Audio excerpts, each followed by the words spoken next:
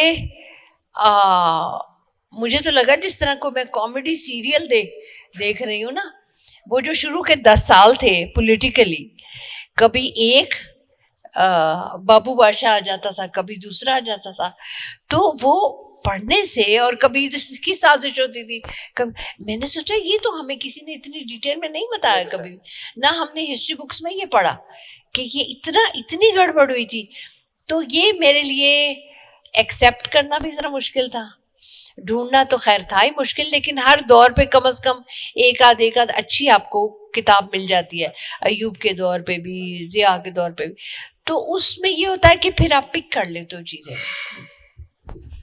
شکریہ. اچھا, یہ جو پولیٹیکل اویکننگ کا اور تحریک پاکستان کا دور ہے, اس کے بعد ابھی اس سے پچھلا سیشن جو ڈاکٹر وسیم کے ساتھ تھا اس میں انہوں نے بتایا کہ بیوروکریسی جو ہے اس کو ہم بھول نہ جائیں, کیونکہ اس وقت خاص طور پہ جس طرح اسٹیبلشمنٹ کو ٹارگٹ کیا جا رہا ہے تو اس میں ایک خاص سیکٹر کا نام آ رہا ہے. لیکن ڈاکٹر وسیم بھی اور باقی بھی جو انٹلیکچوئلز ہیں اس وقت وہ بات کر رہے ہیں کہ ہم بیوروکریسی کو کسی طرح بھول نہ جائیں کہ ان کا کیا رول ہے. تو اس میں بھی آفٹر کریشن آف پاکستان جو ایک دور آتا ہے جس کو آپ نے سوشل ویلفیئر کا دور کہا ہے, تو اس میں ہم دیکھتے ہیں کہ اس وقت کے پولیٹیشین کی بیگمات اور میں یہ کہوں گا کہ بیوروکریٹس کی بیگمات بھی وہ ہائی لائٹ ہوتی ہیں. تو اس میں آپ نے کیا محسوس کیا سوشل ویلفیئر والے دور میں کہ اس میں کس طرح کی کنٹریبیوشن خواتین کی طرف سے آئی اور کن خواتین کی آئی ہے؟ بالکل آپ نے صحیح کہا, بلکہ وہاں تو جو آپ کے اے سی ہوتا تھا اس کی بیگم وہ چیپٹر ہیڈ کرتی تھی اس ڈسٹرکٹ میں نا. تو میں تھوڑا سا اس کی بیک گراؤنڈ یہ بتا دوں کہ میں نے 1940 سے شروع کیا ہے, اور مختلف جو سال تھے, کوئی ایک میں نے 5 سال نہیں کیا, لیکن اس میں جو اسٹریٹجیز کامن تھیں ان کو میں نے ہائی لائٹ کیا ہے, اور ان کو میں نے اسٹرینڈز کہا ہے, کیونکہ ٹیپسٹری نام ہے. ٹیپسٹری آپ کو معلوم ہے کہ ایک بنی ہوئی چیز ہوتی ہے اور عورتوں کے بڑے قریب ہوتی ہے, اور اس میں ڈفرینٹ ڈیزائن ہوتے ہیں. تو اس میں جو بنتر ہے اس کے جو اسٹرینڈز ہیں میں نے اس میں بانٹا ہے اسٹریٹجیز کے حساب سے, تاکہ ہماری اگلی جنریشنز یہ سمجھیں کہ اچھا اس وقت حالات ایسے تھے, ایشوز یہ تھے, تو ہم نے یہ اسٹریٹجیز کی تو ہم کامیاب ہوئے, یہ اسٹریٹجیز کی تو ہم بیک فائر کی. تو اس وجہ سے میں نے وہ جو امریکنوں کی ویو 1 ویو 2 ہے نا, میں نے اس کو ہٹا کے 7 اسٹرینڈز بنائے, اور اپنے حساب سے جو ہمارا ماحول تھا اس کے حساب سے. تو اس میں پہلا جو ہے وہ تو پولیٹیکل اویکننگ کا, کیونکہ جو نئی ساری گرومنگ ہوئی خواتین لیڈرز کی, وہ ہماری فریڈم موومنٹ کے کاندھوں پر ایک طرح سے ہوئی, آہستہ آہستہ سیکھا. مگر اس میں بھی میں آپ کو ندیم بتاؤں کہ مجھے بڑی سرپرائزز ملی. میرا خیال تھا کہ مجھے پتا ہے وہ کہ بھئی ہماری مسلم لیگ تو چلو بعد میں بنی, لیکن اس سے پہلے جو موومنٹ چلی اس میں ہماری عورتوں نے سیکھا, اور پھر وہ تھے اپنا ایجوکیشن بڑی پروموٹ ہوئی وغیرہ. مگر مجھے بڑی سرپرائزز ملی. ایک تو یہ کہ مجھے یہ اندازہ ہوا کہ ہماری خواتین کو کتنا چھپ چھپ کے رسالے پڑھنے پڑتے تھے, یعنی writing and reading was never encouraged till a very late time. تو وہ بیچاری کبھی سیڑھیوں کے نیچے گھس کے, میں تو اپنی نانیوں داد سب کو انٹرویو کرتی رہتی تھی, کبھی کہاں چھپ چھپ کے رضائیوں کے اندر ٹارچ لے کے تو وہ پڑھا کرتی تھی, کیونکہ اٹ واز نیور انکریجڈ. تو جب ایجوکیشن پھیلی بھی تھی مسلمانوں میں تو مردوں نے اپنا حساب کتاب ذرا جلدی کر لیا تھا, اور وہ کبھی کبھی اپنی عورتوں کو ٹیوٹر وغیرہ رکھ بھی دیتے تھے, لیکن علی گڑھ جیسے ادارے جو ہیں اس میں عورتوں کی شمولیت شروع میں نہیں تھی. تو وہ یہ تھا کہ جو پڑھ لکھ جاتے تھے وہ اپنے گھروں میں ذرا اوپن اپ کر لیتے تھے, جو ذرا پولیٹیکلی آگے ہو جاتے تھے آگے وہ ذرا سا اپنے گھروں میں کیا کہیں اس کو نرمی اختیار کر لیتے تھے, کہ بھئی وہ ڈسکشنز عورتیں سن کے انہی سے تو وہ بھی ذرا جوش میں آ جاتی تھی کہ بھئی ہم مسلمانوں کو اپنا ملک چاہیے. مگر ایسا نہیں مجھے ان کتابوں میں کہیں بھی ملا کہ جہاں بہت زیادہ انکریجمنٹ ہوئی. کسی گھر میں کسی پولیٹیکل گھر میں ضرور ہوئی ہوگی, مگر تو it was full of surprises for me. ہاں, good, that's a good observation. اور اس میں ایک دور آتا ہے اس کتاب میں جو پرسنلی میرے لیے تو اوجھل ہے، لیکن میں آپ سے سننا چاہوں گا کہ آپ کی کیا اسیسمنٹ ہے، کیا ہماری پوری جنریشن سے وہ اوجھل ہے جس کو آپ نے پولیٹیکل کولیبریشن کا دور کہا ہے؟ کیونکہ سوشل ویلفیئر میں تو ہم نظر آتا ہے کہ ڈپارٹمنٹ تو موجود تھا، بنا، ترقی کیا، اس میں این جی اوز بھی آئیں جیسے افواہ وغیرہ اس دور کی، اور بعد کا دور ہم نے دیکھا، لیکن یہ جو درمیانی دور ہے پولیٹیکل کولیبریشن کا، اس میں تھوڑا سا ایکسپلین آپ کریں ہم. یہ بالکل صحیح، اس کو ایکسپلین کرنا ہی پڑے گا کیونکہ ہمارے آج کل کی نسلیں جو ہیں وہ پوری طرح نہیں سمجھتی اس کو. تو جو میں نے بنائے ہیں اس میں پہلا اسٹرینڈ پولیٹیکل اویکننگ کا ہے، کیونکہ وہاں سے بہت کچھ سیکھا، ریلی نکالنی سیکھی، بائیکاٹس کرنے سیکھے، موبلائزیشن سیکھی کہ سب کو کس طرح موبلائز کرتے ہیں، تنظیم سازی سیکھی. پھر جو سیکنڈ ہوا وہ میں نے وہاں سے شروع کیا جب پارٹیشن ہو گیا. تو اتنی بڑی موومنٹ تھی، آپ کو آپ کا مقصد مل گیا. تو مقصد ملنے سے جو پہلا قدم ہوا وہ پوری وہ جو مائگریشن تھی وہ ہوئی. اور یہاں پر گورنمنٹ اور سارے ڈپارٹمنٹ اس طرح سے آپریٹو نہیں تھے کہ وہ ان کو سنبھالتے. تو سڑکوں پہ اور کیمپوں میں سارے اسکول آپ کو معلوم ہے کھل گئے کیمپس کے لیے، ریلوے اسٹیشن یہ وہ یہاں وہاں کیمپ لگ گئے. تو عورتوں نے اس وقت یہ دیکھا کہ اس وقت جو ضرورت تھی وہ زخمیوں کو پٹی کرنے کی تھی، ٹھیک ہے نا، کھانا دینے کی تھی. یہ تو جو ان کی آرگنائزیشنل اسکلز تھیں اس میں انہوں نے اس کو ایڈریس کیا، اور بہت جلدی گورنمنٹ کے ساتھ مل کے اور اپنی ٹولیاں بنا کے ڈسپینسریاں کھولیں، اسکول کھولے، اور بھی بہت سارے، میں ڈیٹیل میں نہیں جاؤں گی لیکن بہت سارے ایسے کام کیے. اس کو میں نے سوشل ویلفیئر کہا. تو اس میں گورنمنٹ کے ڈپارٹمنٹس بھی تھے جو ساتھ جاتے تھے، گورنمنٹ بھی تھی، لیکن یہ عورتیں آگے رہیں. اور پھر جیسے یہ تھوڑا سا سنبھلا تو پھر آگے چلے. وہ جو کلیبریشن ہے وہ یہ میں کہہ رہی تھی کہ جس طرح جناح گورنر جنرل تھے، پھر لیاقت علی خان تھے، یہ سب اچھی بڑی پوسٹ پہ تھے.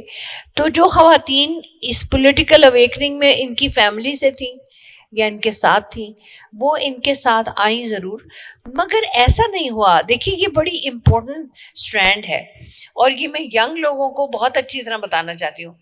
ایسا نہیں ہوا کہ اگر اپنی گورنمنٹ پہ وہ دکھی تھے یا غصے تھے تو جناح سے لڑائیاں شروع کر دی ہوں یا لیاقت علی خان سے.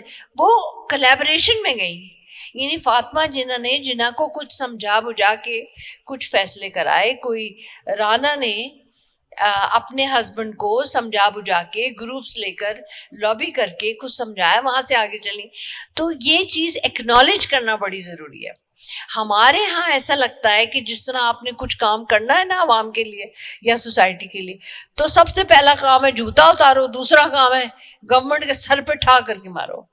تو میں یہ چیز سمجھانا چاہتی تھی کہ ایسا نہیں ہے. اپنی ہسٹری کو دیکھیں. میں یہ نہیں کہہ رہی کہ ہم کو پھولوں پہ چل کے آئے، لیکن پھر بھی بہت ساری چیزیں ایسی ہوئی جس میں ہمارے کہنے میں جو لوگ تھے وہ اچھی پوسٹ پہ تھے.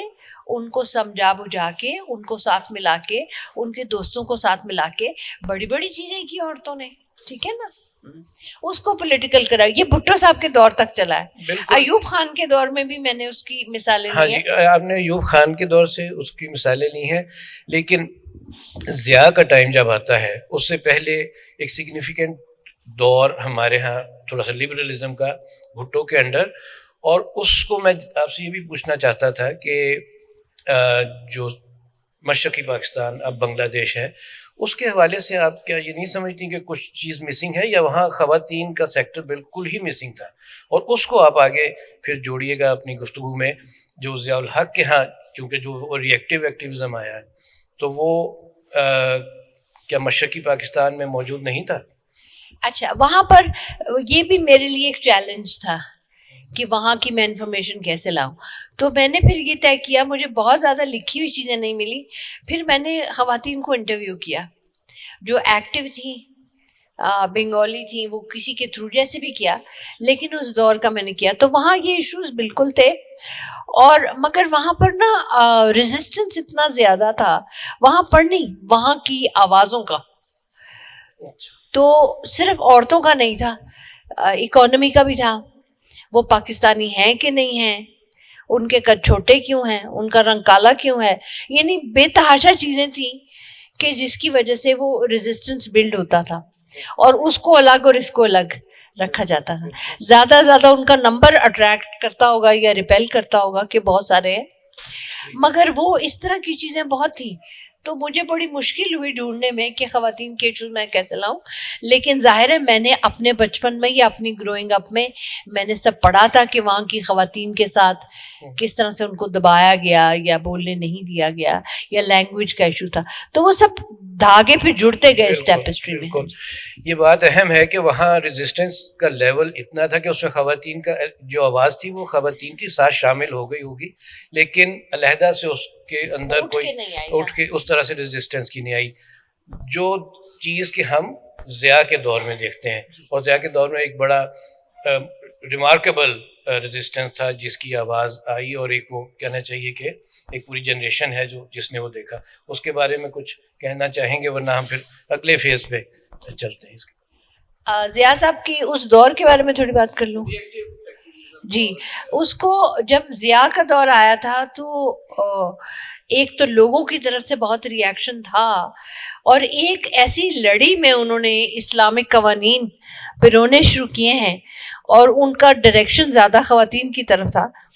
تو اس میں غصہ بہت تھا جب پہلا ایک قانون, پہلا تو نہیں میں کہوں گی, لیکن ایک قانون جب آیا جس میں عورت کی آدھی گواہی تھی, تو اس پہ بہت غصہ کھائے. اور بہت ساری عورتوں کی تنظیمیں جس طرح پنجاب کی لائرز ایسوسی ایشن ہے, نرسز کی ایسوسی ایشن ہیں, اور کئی تنظیمیں تھیں جو جڑی اور انہوں نے کہا بھائی اس پہ تو شور مچانا ہی پڑے گا.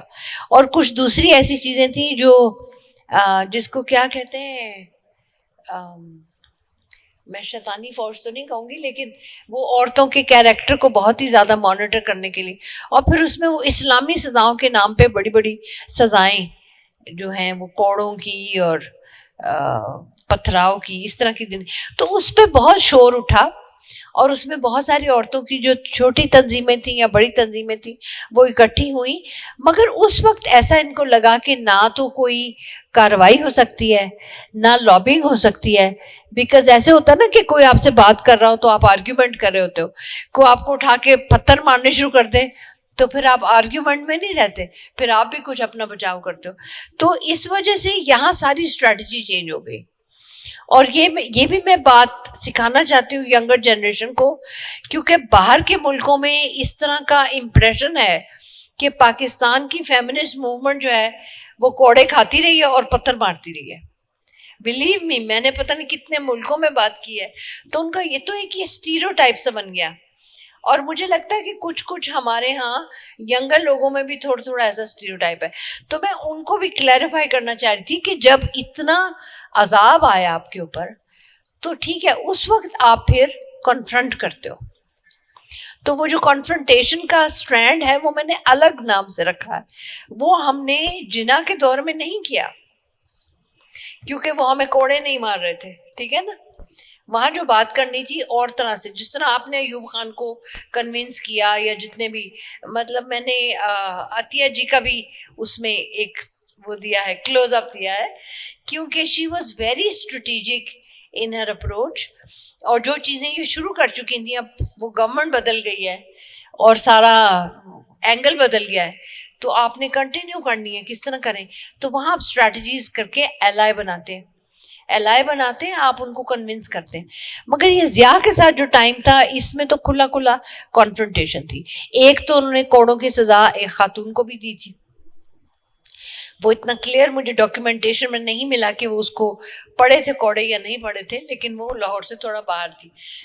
سو بہرحال وہ دور جو تھا وہ تھا ری ایکٹیو کانفرنٹیشن, اور اس میں عورتیں انتظار نہیں کرتی تھیں, وہ ہو جاتا تھا کام تو پھر اس پہ ری ایکٹ کرتی. ٹھیک ہے نا. ہم نے دیکھا کہ ایک پاکستان میں ایک national commission on status of women بنا, اور جو فیزز آپ نے بیان کیے ہیں ان کی روشنی میں ہم یہ بھی دیکھتے ہیں کہ وہ کورسپونڈ کرتے ہیں سرکاری جو ایفرٹس ہو رہی ہوتی تھیں ان کے ساتھ. جیسے پہلا جو کمیشن بنا تھا پاکستان میں وہ زرعی سرفراز کا کمیشن تھا جو ویمن پہ بنا, لیکن بعد میں ضیاء الحق کے دور میں کوئی اس پہ کام نہیں ہوا, بلکہ عورتوں کے خلاف ہی ہم کہیں گے کہ ہوئے جو کام. بعد میں ایک فیز جس کو آپ ڈیولپمنٹ سے موسوم کرتی ہیں وہ ڈیولپمنٹ کا دور اور اس میں یہ national commission on status of women جو کہ پھر فیڈ ان کرتا ہے جو اسٹریٹجک ایکٹیویزم میں. تو اس ڈیولپمنٹ کے دور کو بھی تھوڑا سا بتائیے گا. اچھا یہ جب بے نظیر آئی نا تو بے نظیر کا دور was very different from the previous PPP اور پھر ظاہر ہے اس کے بعد تو ضیاء کا گزرا تھا. تو اس دور میں ایک تو ایوب خان کے وقت بھی امریکہ سے ہمیں بہت ایڈ آنی شروع ہوئی تھی, ٹیکنیکل بھی, کنسیپچول بھی, پیسوں کی بھی, مگر فار سرٹن اسٹریٹجیز. یہ جو بے نظیر کا دور تھا اس میں ویسٹ کے اندر بھی جو ڈیولپمنٹ کا ایریا ہے نا وہ کافی بڑھ گیا تھا. وہ شروع سے بڑا نہیں تھا, وہ بڑھ گیا تھا اور اس کی اسٹریٹجی چینج ہونے لگی تھی. پہلے تو افریقہ کو ہی ڈیولپ کرنا پورے دنیا کا ایک کیا کہہ لو شیوا تھا. وارز ہوئی, اس کے بعد دوسری وار ہوئی اور انہوں نے کہا بھائی اب یہ ایسے نہیں ہوگا, تو وہاں کھاد اور جو بھی ان کی, مگر اس کے بعد ان کو خیال آیا کہ ہم یہ کیوں صرف مردانہ ایشوز پہ ہیں, یہاں تو سوشل اسٹریٹیفیکیشن بہت بڑا ایشو ہو گیا ہے, امیر امیر ہو گیا غریب. تو وہ جو ڈیولپمنٹ کا پورا سیکٹر ہے نا اس کی طبیعت بدل رہی تھی, اور امریکہ کی کیونکہ فیمنسٹ موومنٹ ذرا اچھی چڑھ گئی تھی تو وہاں سے بھی انہوں نے بڑا انفلوئنس کیا تھا کہ پالیسی میں عورتوں کو بٹھاؤ اور پالیسی میں جو پروجیکٹس کرو وہ عورتوں پہ بھی لاگو. کیونکہ افریقہ میں جو انہوں نے شروع میں کی تھی ڈیولپمنٹ اس میں انہوں نے جا کے اور مردوں کے ساتھ نئے ٹولز اور کھاد اور یہ اور وہ, اس کا نتیجہ یہ ہوا کہ مرد جو تھے وہ کیش کراپ زیادہ اگا رہے تھے, وہ خوب بڑھے اور انہوں نے خوب پیسہ بھی کما لیا, لیکن عورتیں جو تھیں وہ جو آپ کے کھانے کی چیزیں ہیں وہ اپنے ویجیٹیبل اگایا کرتی تھیں اپنے گھر کے پاس, اس پہ توجہ نہیں دی تو وہ کم ہو گئی اور پھر دھیرے دھیرے فیمن اور کیا کیا میں پڑے. تو یہ ڈیولپمنٹ کا فیلڈ چینج ہوا. جب بے نظیر آئی ہیں اس وقت ایک تو امریکہ کی طرف سے یہ سپورٹ آئی, support as such not to Benazir مگر ایک ڈیولپمنٹ کا رجحان تھا, ٹھیک ہے نا. تو اس میں کیا ہوا کہ ہمارے یہاں کی سوسائٹی میں لوگ آرگنائز تھے, سوسائٹیز بنی ہوئی تھیں, آرگنائزیشن بنی تھی, اور عورتوں میں خاص کر تنظیمیں بنی ہوئی تھی. تنظیمیں بنانا ان کو آتا تھا, اکٹھا کرنا آتا تھا, میٹنگیں کرنا آتا تھا, دوسرے کاموں میں لگے تھے. تو جیسے یہ آپشنز آئے نا ڈیولپمنٹ کے تو انہوں نے کہا اچھا ہم نے یہ ڈسپینسری تو کھولی ہوئی ہے, ہم شادیاں بھی کرانے, تو ہم کیوں نہ ان کو پڑھانا بھی شروع کر دیں یا کچھ اور بھی کر دیں. تو وہ جو عورتوں کی تنظیمیں تھیں ان کو آسان لگا کہ آبجیکٹیوز میں وہ چند چیزیں بھی ڈال کے تو ان کی ہم گروتھ کے لیے ڈیولپمنٹ کے لیے کام کریں. تو آپ کو بھی یاد ہوگا, یہاں پر سب کو شاید یاد نہیں ہوگا, لیکن وہ زمانہ تھا جس کو میں NGOائزیشن کہتی ہوں. وہ جو پولیٹیکل تنظیمیں ہیں, جو تنظیمیں جن کا آبجیکٹیو اور تھا, وہ NGOز بنتی جا رہی تھی کیونکہ NGOز کو گرانٹ ملتی تھی. تو پھر انہوں نے اپنے نام بھی چینج کیے. پہلے جو اس طرح تھی نا موومنٹس کے طور پہ, وہ اپنے آفیسز یا اپنے سٹاف نہیں اتنا رکھتی تھیں.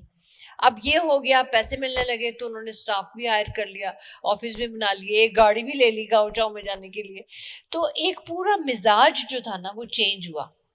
اس پہ بہت زیادہ نہیں لکھا لیکن اس پہ اگلی کسی کتاب میں لکھوں گی کہ ہم پولیٹیکل موومنٹس اور پولیٹیکل راستے سے ڈیولپمنٹ کے راستے پہ آئے تو ہم تھوڑے سے ڈی پولیٹیسائز بھی ہوئے نا, کیونکہ ہم اسکول اور سڑکیں بنانا اور برج بنانا ان چکروں میں بھی تھوڑے ہم پڑ گئے تھے. ہاں اچھا, یہ جو بات آپ نے کی بڑی اہم ہے کہ مٹیریل ریسورسز کو یوز کرتے ہوئے اور اس کی اپرچونٹی دیکھ کر ادھر آئے. اب ایک بہت بڑی اپرچونٹی اس وقت ڈیجیٹل دور کی جو ہے وہ ہمارے سامنے موجود ہے, جسے آپ ورچوئل ڈیولپمنٹ اور ورچوئل ایکٹیویزم کہتی ہیں. تو اس کو کیسے جوڑا جائے گا؟ جو ایک اسٹریٹجک کا دور تھا, اسٹریٹجک سے ورچوئل آپ سمجھتی ہیں کہ ویورڈ تو نہیں ہو رہا کہیں, یا اس کو اریسٹ کرنے کا یا اس کو ہارنس کرنے کا کیا طریقہ کیا ہے, کوئی ہے ہمارے ذہن میں؟ میں تو سمجھتی ہوں کہ اسمارٹلی یوز کرنے کا طریقہ آنا چاہیے, کیونکہ جب آتی ہیں یہ چیزیں تو ہمیں شروع میں لگتا ہے کہ کیوں ہم اس پہ جائیں, مگر جتنے ہم اسمارٹ ہوں گے اتنا زیادہ ہم اسمارٹلی اپنے آبجیکٹیو تک پہنچیں گے. تو جو NGOائزیشن کا دور تھا اس کے بعد جیسے آپ نے کہا کہ بڑی ترتیب سے ہماری تحریکیں آنے لگیں, لیبر کی الگ تحریک اٹھی, ہیلتھ ورکرز کی الگ تحریک اٹھی. وہ پروگرام جو بے نظیر نے شروع کیا تھا, لاکھوں اس میں ہیلتھ ورکرز تھے.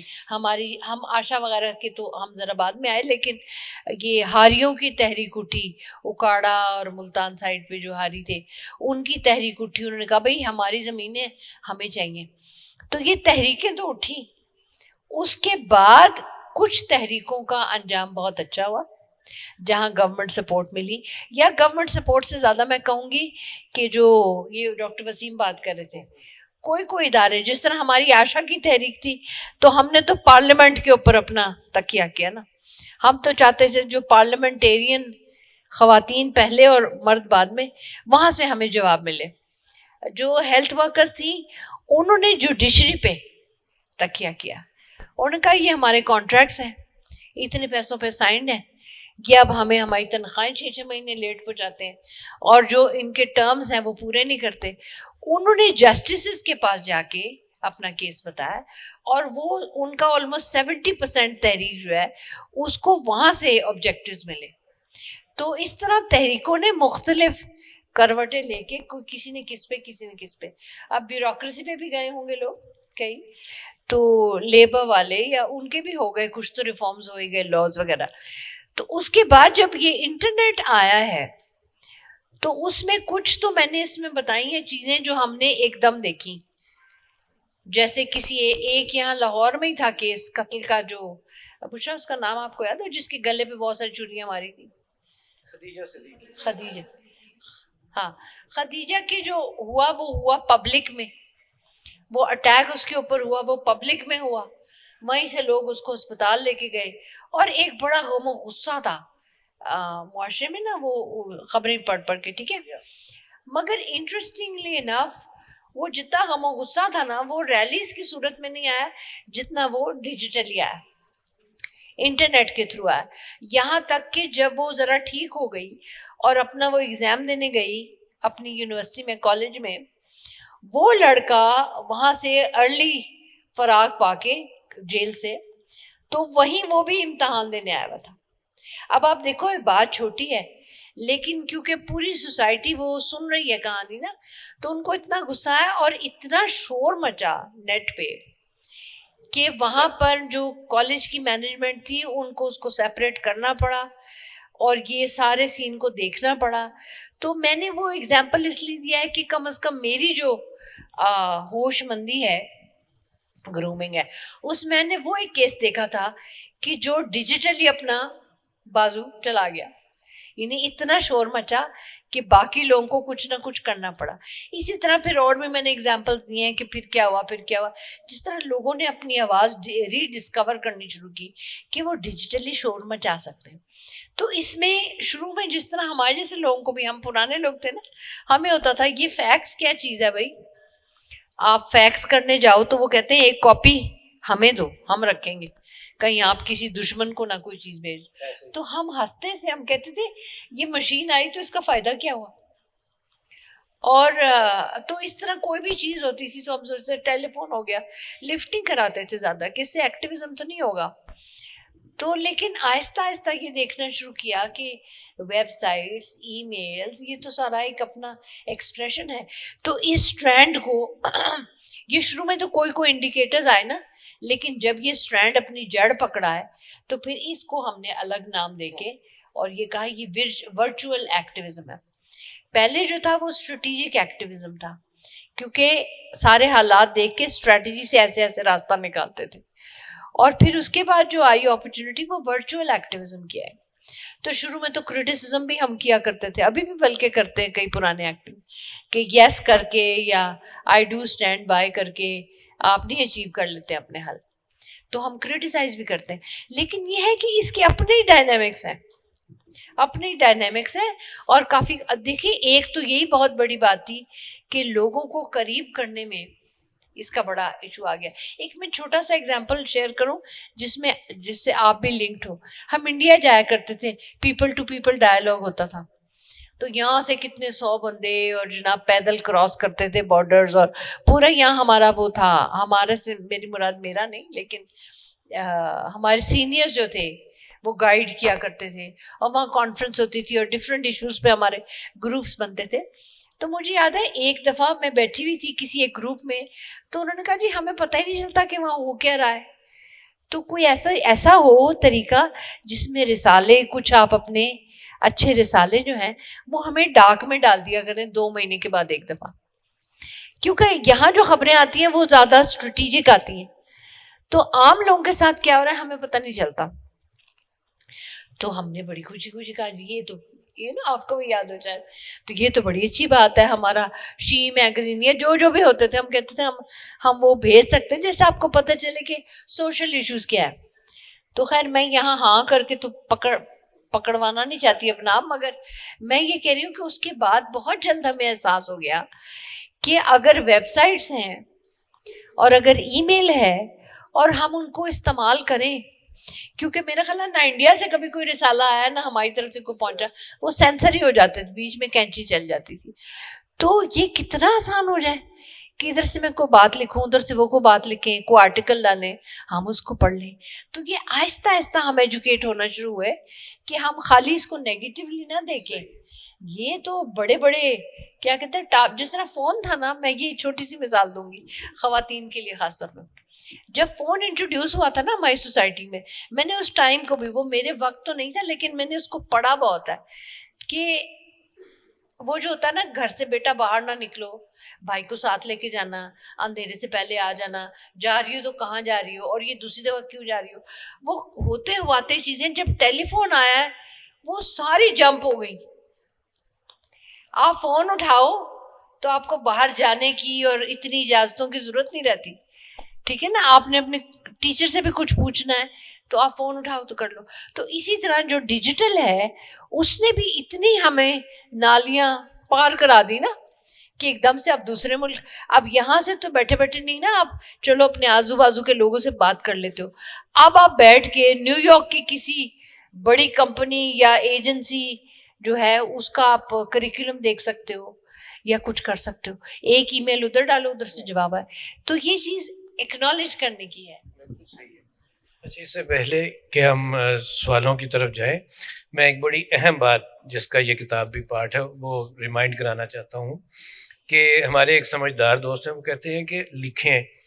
جو لوگ اس ندوار سے گزرے ہیں انہیں لکھنا چاہیے, ان کے لیے بہت ضروری ہو گیا ہے کہ لکھیں, کیونکہ اگر وہ نہیں لکھیں گے تو یہ جس طرح سے میڈیا یوز ہو رہا ہے, بہت سارا جھوٹ جو ہے وہ شامل ہو جائے گا ہمارے ڈسکورس میں اور ہماری انفارمیشن میں, ہماری سمجھ میں.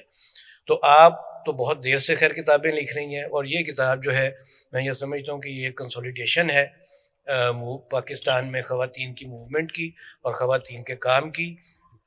تو مزید ہم چاہیں گے کہ آپ بھی اور ہمارے وہ دوست تمام لکھیں. اور اس کے ساتھ میں اس کو ایک کلیریفائی 1-2 جملوں میں صرف کر دوں, وہ یہ ہے کہ میں یہ کلیئر کر دیتی ہوں کہ اس سے آپ کو ایک نا بڑے اسٹروک سے پینٹنگ مل جاتی ہے, جو میں چاہتی ہوں کہ نئی جنریشن ضرور دیکھے کہ ہم کہاں سے چلے تھے, کیا کیا بڑی چیزیں اچیو کی اور کہاں پہنچے. لیکن یہ تھورو نہیں ہے, یعنی ایسا نہیں ہے کہ اس میں ہر تنظیم ہو اور اس میں ہر عورت لیڈر ہو. تو مجھے یہ معلوم تھا, میں یہ رسک لے رہی تھی, میں یہ بڑے پیار کے ساتھ بنائی ہے کتاب تاکہ ہماری ینگر جنریشن جو ہے وہ پہنچے اس بات تک. لیکن یہ مجھے معلوم تھا کہ جس خاتون کی یہاں تصویر نہیں آئی یا ان کا باکس نہیں آیا وہ مجھے تکبیر پڑھ کے ذبح کر دی. یہ میں مذاق سے کہہ رہی ہوں, مگر اس لیے میں یہ کہنا چاہتی ہوں کہ یہ تھورو 100% تھورو نہیں ہے, مگر ہاں آپ کو مثالیں مل جائیں گی, اور مثالیں میں نے کوشش کی ایسی خواتین کی دوں جو کمال کی نہیں ہوتی, آپ کہتے واہ واہ واہ, تو ایسی میں مثالیں دوں کہ پتہ چلے کہ وہ جیتے جاگتے بڑے ایفرٹ اور بڑی کمٹمنٹ کے ساتھ کام کر رہے تھے. بس یہ میں نے کوالیفائی کرنا. Thank you very much doctor Fauzia. اور میں اب ریکویسٹ کروں گا اگر آڈینس میں سے کوئی سوال کتاب کے بارے میں یا اس تمام ہسٹری کے بارے میں ڈاکٹر فوزیہ سے کوئی کرنا ہو تو. میرا نام ارم ہے اور میں فیصل آباد سے ہوں. میں میم سے پوچھنا چاہتی ہوں کہ یہ جتنی بھی وومن موومنٹس ہوئی ہیں یہ ہم دیکھتے ہیں کہ یہ میجر سٹیز میں ہی ہوتی ہیں, لائک کراچی ہے, لاہور ہے, اسلام آباد ہے. تو میں فیصل آباد سے ہوں بیسیکلی. تو فیصلہ آباد میں مطلب جو تھوڑے ولیج ٹائپ سٹیز ہیں وہاں پہ مطلب ایسی ارینجمنٹس کم ہوتی ہیں, اور جو ولیج لیول کی وومن ہیں وہ ان چیزوں سے ان اویئر ہیں. تو ولیج لیول پہ بھی مطلب اس طرح کی کچھ موومنٹس چلانی چاہیے, ان کو بھی ایجوکیٹ کرنا چاہیے تاکہ وہ بھی بڑے سٹیز میں تو وومن اپنے آپ کو اپلفٹ کر لیتی ہیں کیونکہ انہیں یہ اویئرنیس مل جاتی ہے, بکس مل جاتی ہیں, آپ لوگوں سے انٹریکشن ہو جاتی ہے, سیمینارز میں اٹینڈ کر لیتی ہیں. لیکن جو چھوٹے شہر ہیں یا چھوٹے ولیجز ہیں ان وومن کے لیے بھی مطلب کچھ نہ کچھ کیا جائے, کچھ سیمینارز, کچھ پروگرامز. اس میں میں آپ کو مختصر جواب دوں گی, اور یہ سیشن سے پہلے میں وہ بات کری تھی کہ اس میں بہت سی رورل بیسڈ تحریکوں کا ذکر ہے جو عام کتابوں میں آپ کو نہیں ملتا. کیونکہ جب آشا کو ہم نے شروع کیا تھا نا, تو آشا کا بھی جو سپورٹ بیس ہے نا وہ ورکنگ وومن سے آتا تھا, اور ورکنگ وومن ساری شہروں میں نہیں ہوتی, اور جو شہروں میں ہوتی ہیں ان کو 4 دفعہ اجازتیں بھی لینی پڑتی ہیں نکلنے کی. تو رورل خواتین بہت بہت تعداد میں شمولیت کرتی تھیں, اور میرا خیال ہے کہ جتنی میں نے پولیٹیکل میں لفظ یوز کر رہی ہوں لیکن میرا مطلب پالیٹکس نہیں ہے, جتنی اچھی اور اسٹریٹجک تحریکیں میں نے پاکستان کے دیہی علاقوں میں دیکھی ہیں اتنی میں نے شہروں میں نہیں دیکھی. تو یہ جو کانسیپٹ ہے نا ہمیں اس کو چینج کرنا, کیونکہ بعض اوقات یہ کانسیپٹ ہمیں پارٹیسپیٹ نہیں کرنے دیتا. جو میں شروع میں کہہ رہی تھی کہ جی ہم تو فاٹا سے ہیں, یا میں نے کئی سیشنز میں سنا تو ہمیں تو کوئی پوچھتا نہیں, یہ چیز خود آڑے آ جاتی ہے. تو ہم تو اوپن انویٹیشن دیتے تھے اور ہر جگہ اپنی میٹنگز کرتے تھے. ہاں اکاڑا اور پھر ملتان, یہ پورے جو آریوں کی تحریک ہے یہ تو پڑھنے کے قابل ہے. واہ واہ واہ, کیا ان کی اسٹریٹجیز تھیں اور کیا کامیابیاں تھیں. یہ تو 100 بندہ ڈک لیتے تھے اتنی, یعنی کنفرنٹیشن کے حساب سے بھی اسٹریٹجی کے حساب سے بھی بہت اچھی. یہ ہیلتھ ورکر کی ابھی تک چل رہی ہے, وہ آپ دیکھو زیادہ تر ہیلتھ ورکرز کچھ شہروں میں بھی ہیں مگر پورے پاکستان میں ہے نا. تو آپ ان کو ضرور پڑھو, آپ کو پتہ چلے گا کہ وہ اکٹھا ہونا جو ہے نا وہ ان علاقوں میں زیادہ, کیا میں کہوں, انڈرسٹینڈیبل ہے. شہروں میں جب اکٹھے ہوتے ہیں وہ کہتے ہیں اچھا اس میں کوئی فنڈز ہیں, ہمیں کیا ملے گا, یا ہماری تصویر اخبار میں چھپے گی کہ نہیں. گاؤں میں ایسا نہیں ہوتا, یا جو اس طرح کے چھوٹے اسمال ٹاؤن ایریا اس میں ایسا نہیں ہوتا, اس میں آپ کی موبلائزیشن بہت اچھی ہو جاتی ہے. تو یہ آپ ڈائنامکس پڑھو گے تو آپ کو پتہ چلے گا کہ آپ نے کوئی موومنٹ کھڑی کرنی ہوگی تو جتنا آپ اس کو براڈ بیس رکھو گے اتنا اچھا ہوگا. Okay ma'am, thank you. جی تھینک یو. وقار آپ کوئی سوال کرنا چاہ رہے ہیں؟ Thank you very much. We know for the last 30 years کہ آپ ایک بہت ساری ایکٹیویٹی کر رہی ہیں, سوشل موومنٹ کی بھی, چینج کی بھی, ویمن رائٹس کی بھی. Just from your experience and as you have documented, یہ جو موومنٹس ہوتی ہیں جو کہ any issue, any change activist کرتے ہیں, اس کا بگر اسٹریم کے اندر یا لانگر امپیکٹ آن ہسٹری کے اوپر یا امپیکٹ آن سوشل اسٹرکچر کے اوپر, کیا یہ ایک فیلنگس کی طرح آتی ہیں اور پھر ختم ہو جاتی ہیں, یا ان کی کوئی کنٹینیوٹی کی بیس اب نئے انوائرمنٹ میں بننے کی گنجائش زیادہ ہے, یا کسی انڈیویجول پہ بیس کرتی ہیں because you have lived those experiences. تو is there possibility that it turns into something which translates into consistent change in society? نہیں, بہت اچھا بڑا براڈ سوال ہے یہ. میرا خیال ہے جو پہلی ہماری ہسٹری ہے اس میں تو ہمیں پتہ چلتا ہے کہ ہاں وہ آبجیکٹیوز میٹ کر, مطلب اسٹارٹنگ فار فریڈم موومنٹ دیکھ لیں تو پاکستان بن گیا نا جو اس کا آبجیکٹیو تھا. تو اس طرح اور بھی, یہ تو بہت بڑی تھی لیکن اور بھی بہت سی موومنٹس ہیں جو لاز کے اس میں آئیں یا کوئی اور سوشل بڑا ایک انڈیکیٹر چینج ہوا, تو وہ تو پھر چلتا رہتا ہے. آج جہاں ہم کھڑے ہیں یہ بات بھی مجھے احساس دلا کے خوشی ہوتی ہے کہ ہماری جتنی مراتیں ہیں, جتنی ہماری آزادیاں ہیں, وہ کچھ لوگوں نے بڑی محنت سے لی ہیں اور ہمیں ان کا گریٹفل ہونا چاہیے. تو یہ ہوتا ہے جب اسپیس بڑھ جاتی ہے نا پھر وہ وہاں رہتی ہے, سکڑنے کا بھی چانس ہوتا ہے لیکن پھر بھی اب جس طرح ہمارے فیملی لاز بن گئے, ٹھیک ہے, شادی ہونا, ڈیورس ہونا,